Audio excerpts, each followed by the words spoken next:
നീ വരുന്നുണ്ടോ? എങ്ങോട്ട്? ഞങ്ങളുടെ ഒരു പ്രതിഷേധ പ്രകടനം ഉണ്ട്. എന്തിന്?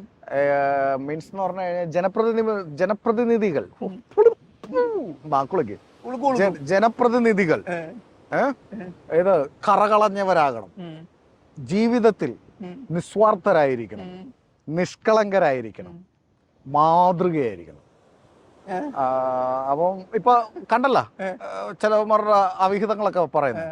അതുപോലെ ഞങ്ങളൊരു പ്രകടനം അപ്പൊ അതുകൊണ്ട് ഞങ്ങൾ തീരുമാനിച്ചു ഞങ്ങളുടെ യുവജന സഖ്യം ഒരു പ്രകടനം നടത്താൻ തീരുമാനിച്ചു. ഓർക്കണം, പാർട്ടി ഓഫീസിൽ നിന്ന് ഒരു പെണ്ണുമ്പുള്ള തുണിയും പിടിച്ചുകൊണ്ട് ഓടി ഓർക്കണം. ഓർമ്മ വേണം ഇതൊക്കെ. അത് അതെന്താ അങ്ങനെയൊക്കെ സംഭവിച്ചു. ഞങ്ങൾ അത് അപലപിച്ചല്ലോ. എന്തു? ഞങ്ങൾ കമ്മിറ്റി കൂടി തീരുമാനിച്ചു അങ്ങനെയൊന്നും സംഭവിച്ചിട്ടില്ല എന്ന് പറഞ്ഞാൽ പിന്നെ അതിൽ അർത്ഥമൊന്നുമില്ല. എന്നിട്ടാണ് മറ്റേ പാർട്ടിക്കാരിയും ഒരു പാർട്ടിക്കാരനും കൂടി അവിഹിതം ഉണ്ടായി, ഗർഭിണിയായപ്പോ അതെന്താ കാണിച്ചു നിങ്ങള്? അത് അധികം സംസാരിക്കണ്ട. അതെന്താ? നീ ഞങ്ങളെ കളിയാക്കിയല്ലോ. നീ ഒരു കാര്യം മനസ്സിലാക്കുക, വ്യക്തമായ നിയമാവലിയിലൂടെ കടന്നു പോകുന്ന ഒരു രാഷ്ട്രീയ പാർട്ടി കേരളത്തിലുള്ളത് ഞങ്ങളുടേതാണ്. ഞങ്ങളുടെ പാർട്ടി കമ്മിറ്റി എല്ലാം കൂടി തീരുമാനിച്ചല്ലോ, കോർ കമ്മിറ്റി ഞങ്ങൾ എല്ലാവരും കൂടി തീരുമാനിച്ചു അവർ ഗർഭിണിയാകാൻ ചാൻസ് ഇല്ല. കാരണം അവർക്ക് അതിന് പറ്റൂല.